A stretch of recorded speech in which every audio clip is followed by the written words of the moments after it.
C'est le fils aîné de Charles Piquet qui joue du piano. Un moment précieux dans une vie de ministre-président. La vie ministérielle, c'est vraiment la tête dans le guidon tout le temps. C'est-à-dire on ne prend jamais de recul, on a trop peu de temps pour lire, s'informer, pour écrire. Et finalement, le temps passe et on accumule beaucoup d'expérience, c'est vrai, mais avec moins de recul qu'il faut en avoir. Oui, toujours, oui, sauf à rare exception. Un chauffeur, c'est surtout utile pour le parking lorsqu'il s'agit d'arriver à temps à une réunion et qu'on ne trouve pas de place. Et par ailleurs, pour conduire, ça on sait le faire aussi. Hein. Mais bon, voilà, parce que mon chauffeur m'aimera encore quand je serai dans une autre fonction. Peut-être qu'il ne m'a aimé que pour ma fonction. Hein? Non. Non. Pour préparer sa succession, Charles Piquet prend régulièrement le petit déjeuner avec Rudy Vervoort. Autour de la table, des directeurs de cabinet, mais aussi la nouvelle présidente du PS bruxellois. Les grands dossiers abordés au gouvernement sont passés en revue. Charles, si tu veux bien qu'on dise un mot sur le point 5, Pacheco. Oui, moi je crois qu'aujourd'hui, la question c'est vous êtes d'accord ou vous n'êtes pas d'accord. Mais je ne recommence pas un travail et je pense que Rudy n'a pas intérêt à recommencer un travail. On est en train d'implanter un système de caméras avec fibre optique intelligente. Le Conseil des ministres doit évoquer aujourd'hui la compatibilité des systèmes de caméras de surveillance dans les zones de police. Oui, non, mais... L'insécurité, une préoccupation de Charles Piquet. Il reste toujours ce fameux débat sur l'atteinte à la vie privée, sur l'abus de caméras de sécurisation. C'est un petit peu un truc philosophique qu'on va dépasser maintenant. Hein. Je pense qu'il n'y a plus tellement de résistance à ce sujet. Régulièrement, il fait des déclarations auxquelles je n'adhère pas, mais si je puis m'exprimer ainsi, elles sont souvent sans conséquence. Et ce qui me paraît vraiment remarquable, c'est qu'il a fait une politique très, très favorable aux quartiers populaires de Bruxelles. Avec contrats de quartier, notamment. Les contrats de quartier, avec le découpage de Bruxelles, avec les quartiers qui méritaient plus d'attention que d'autres. On lui doit tout ça, qui est un peu à l'inverse de certains de ses discours. Je pense qu'un ministre-président doit avoir une vision qui accorde à la sécurité une grande place. Je pense que ni Charles Piquet, ni Jacques Simonet, ni moi n'avons eu les moyens de jouer un rôle déterminant en tant que ministre-président en matière de sécurité. Et la réforme de l'État qui s'annonce maintenant va enfin, grâce à la suppression de la fonction de gouverneur notamment, donner des moyens de coordination beaucoup plus importants, et je dirais même pour la première fois importants, à un ministre-président. Vous êtes là depuis... Oui. Et alors, ils ont tout entendu à travers la porte. Il n'y avait plus de micro, ils ont tout entendu à travers la porte. Tous les secrets... J'ai eu des SMS, ils ont très mal joué. Autre préoccupation de Charles Piquet... Est-ce que c'était l'équipe avec les qualifiés du mercato ou pas? Ah, oui. Les résultats de football. J'étais presque sûr de ça. Et en particulier ceux de l'Union Saint-Gilloise. Et la Louvière, ils jouent avec les nouveaux ou c'est aussi des matchs remis? Je crois qu'il y en a des matchs remis. Les trois? Non, pas les trois. Non, pas les trois, non. La Louvière, pas Bocol, je crois. C'est dimanche. Ah, donc dimanche, ils vont rejouer avec la même équipe.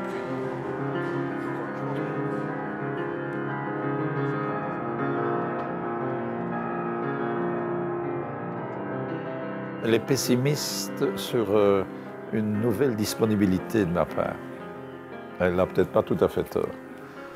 Il a déjà trouvé les jeunes de l'Union Saint-Gilloise, par exemple, puisque l'Union est en difficulté. Oui, d'accord. Et puis alors il y a, je vais m'occuper des musées Horta, je vais reprendre la présidence du musée Horta, puis les activités politiques aussi au sein du parti, puis il y a quand même encore mes activités parlementaires.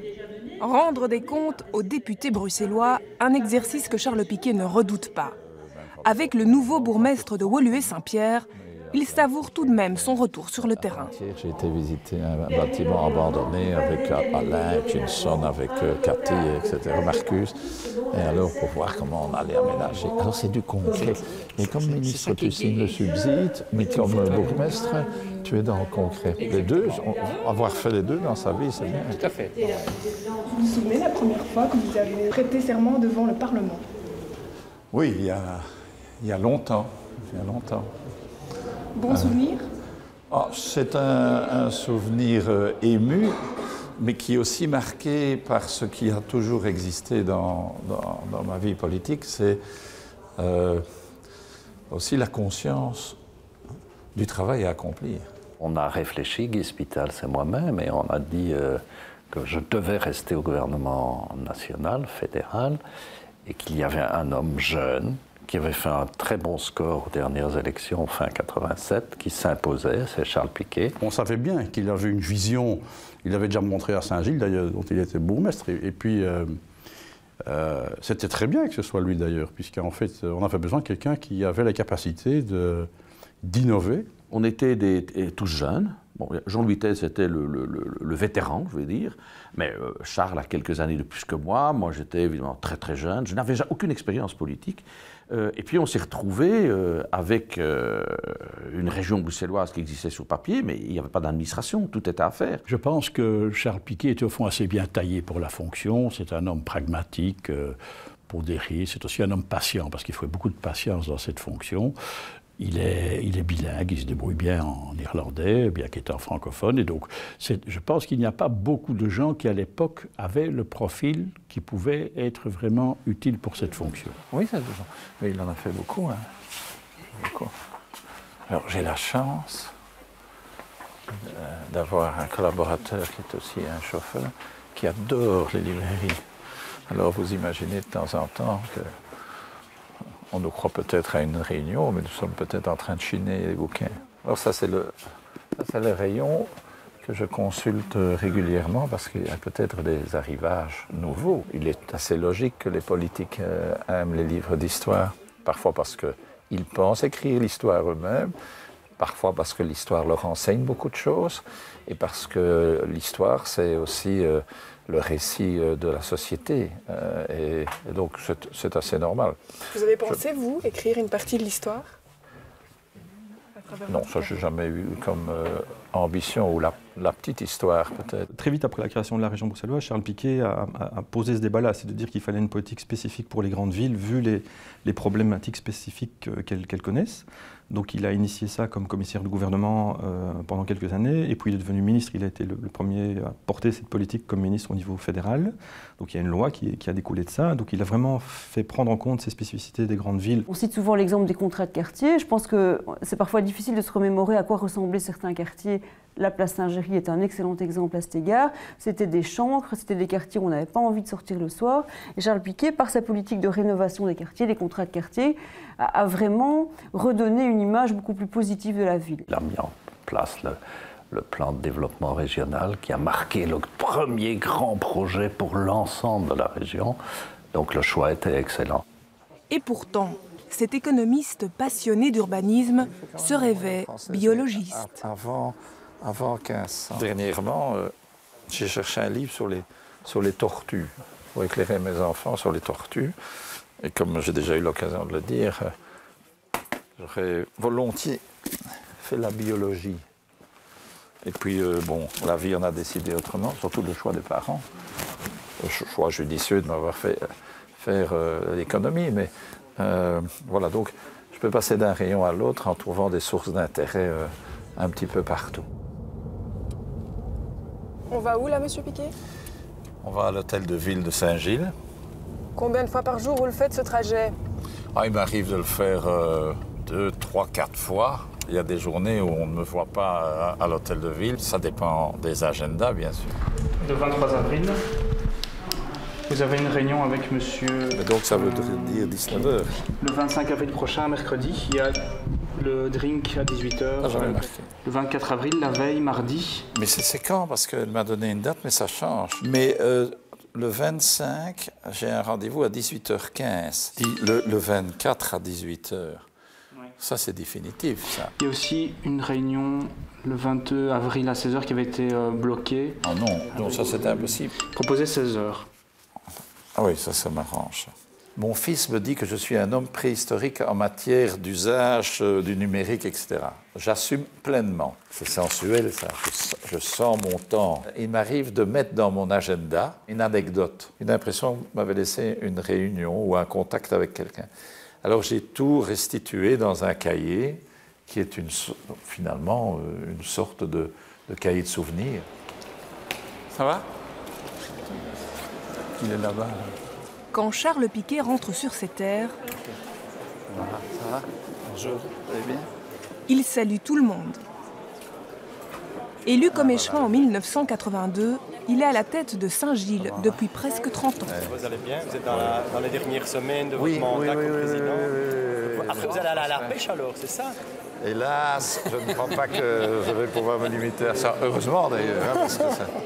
Non, ma femme me disait, tu sais, elle me dit, tu peux accepter des activités, tu peux accepter des missions, toutes sortes de trucs, mais si tu n'es pas plus là, alors ça change rien. Que lorsque tu étais ministre, alors il valait mieux rester ministre. Charles a souvent eu des coups de blues, je dirais, dans son parcours. Hein. Je me souviens, en début 2000, il n'était même pas candidat aux élections régionales. Et donc, il a fait un break déjà entre sa carrière vis-à-vis de la région bruxelloise. Une chose qu'on a pu lui reprocher à un moment donné, c'est de plusieurs fois dire en gros, si ça continue, je remets ma démission. Il l'a fait 3 ou 4 fois. Donc, la première fois, ça a fait un peu peur, la deuxième fois un peu plus. Et puis à un moment donné, c'est devenu un peu un sujet de plaisanterie. C'est un job extrêmement astreignant d'être ministre-président parce qu'au fond, on est un peu toujours entre l'arbre et l'écorce. On est entre l'arbre, ça sont les communes, et l'écorce, c'est l'État fédéral. Beaucoup de problèmes, finalement, ne peuvent être réglés qu'au fédéral. On a tous des moments où on se dit, est-ce que j'ai pas fait trop, assez? Est-ce que la tâche ne devient pas un peu, si vous voulez, impossible? Ou est-ce que je peux plus renouveler? Mais lui, ces états d'âme-là, il les exprimait. Et donc, à plusieurs reprises, il a déjà indiqué à un certain moment, d'ailleurs, il parlait même de quitter la politique. Et quand Charles Piquet doute ou a besoin de se ressourcer, il se réfugie au dernier étage de sa maison, dans son antre. Il y a un univers ici qui est celui de mes jouets préférés. Les robots, je vous avais déjà parlé de ça, donc il y en a quelques exemplaires ici. Et alors aussi les châteaux forts. Bon, alors ça, ce sont des passions de jeunesse. Je ne renouvelle pas mon stock, j'ai assez de choses. Bon, alors tout le monde s'étonne de voir ça, mais bon, voilà. Bon, c'est le côté plus juvénile. De temps en temps, une folie me gagne. Il faut avoir ces petits jardins secrets, et ça, c'est vraiment indispensable. Je conseille toujours les amis en politique en leur disant, voilà, de temps en temps, vous devez vous couper de cette pression, de ce volume de travail. Vous serez d'autant plus productif après, lorsque vous aurez reposé votre esprit et trouvé un moment de détente. Voilà. Le problème qui est la grande sensibilité de Charles Piquet, c'est l'urbanisme, c'est refaçonner la ville et permettre ainsi le développement humain. Ben, ça, il faut bien reconnaître que ce n'est plus d'actualité. Depuis 10 ans, ce n'est plus ça le problème. Le véritable problème en région bruxelloise, c'est la pauvreté des Bruxellois, c'est l'échec de l'enseignement, c'est le non qualifié. Et là, il n'y a pas eu de modification du discours. Ces dernières années, il a eu du mal à adapter son discours urbain aux nouvelles réalités. Je pense qu'un des grands échecs de Charles Piquet, ça restera de ne pas avoir doté Bruxelles d'une politique de mobilité qui soit digne de ce nom. On voyait déjà cette dualisation sociale à Bruxelles qui commençait à se dessiner. Je dis bien dessiner, pas marquer. Ce que, je crois, les gouvernements de Charles Piquet n'ont pas pu réussir, c'est que cette fracture se soit élargie et que la fracture se soit creusée de plus en plus. S'il y a un échec, c'est celui-là. Et pour preuve, c'est toute la problématique de l'emploi en région bruxelloise, qui pour moi est un échec. Il faudrait que tu vérifie où dans le texte, quelque part à titre d'information, on dit qu'on n'a jamais créé autant d'emplois, qu'il n'y a jamais eu autant d'emplois à Bruxelles, parce qu'on a créé quand même plusieurs dizaines de milliers d'emplois en plus ces dernières années. C'est le décalage entre la démographie, la natalité. Retour au cabinet ministériel. Avec ses collaborateurs, Charles Piquet prépare son discours d'adieu. La phrase, il manquait un nœud ou un pas. De toute façon, du coup, je relis aujourd'hui. Mais France relit. Je ne suis pas sûr, parce que j'ai lu ça rapidement. Donc. L'occasion de jeter un regard dans le rétroviseur. Des échecs graves, il n'y a pas. Il y a des déceptions de ne pas avoir pu contribuer à faire avancer les choses plus vite. Cette notion de durée dans l'exécution d'un projet. Quelle chose, par exemple, concrètement? Surtout en matière d'aménagement du territoire et d'urbanisme, où c'est quand même assez long.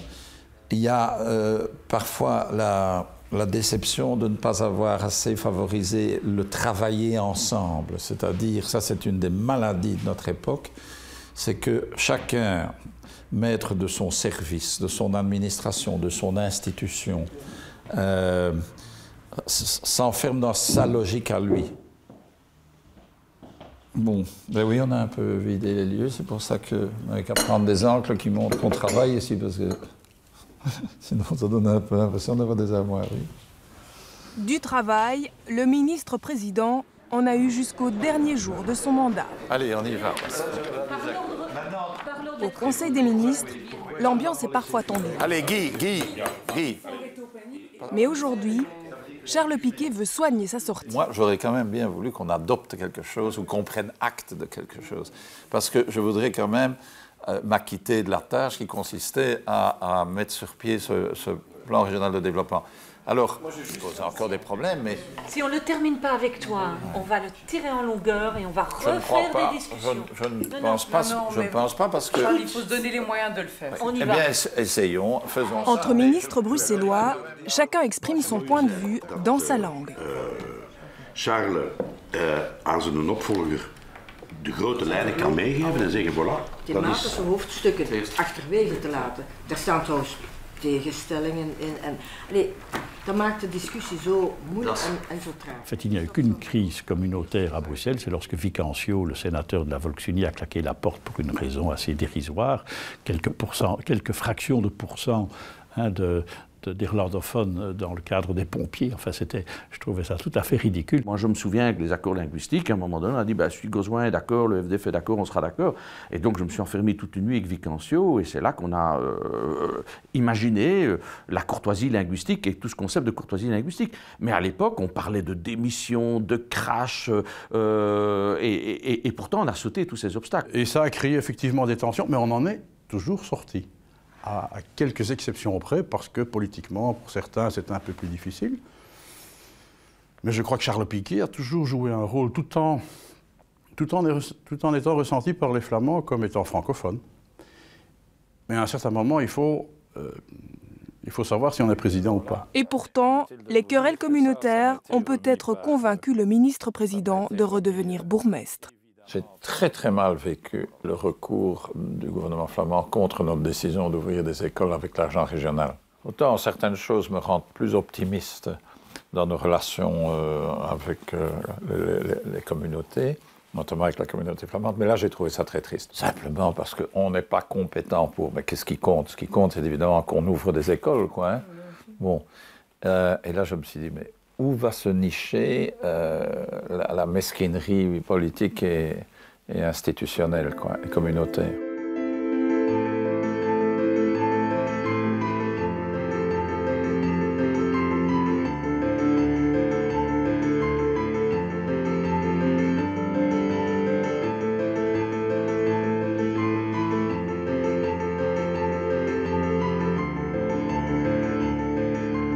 Je ne suis pas pensionné non plus. Est-ce que j'ai la tête d'un pensionné, moi? Non, non. Est-ce que j'ai l'allure d'un pensionné? Non, non, non. Hein? Bon. Là, tu as des jeunes enfants, donc... Voilà. Ceci est le signe même de ma jeunesse. Voilà.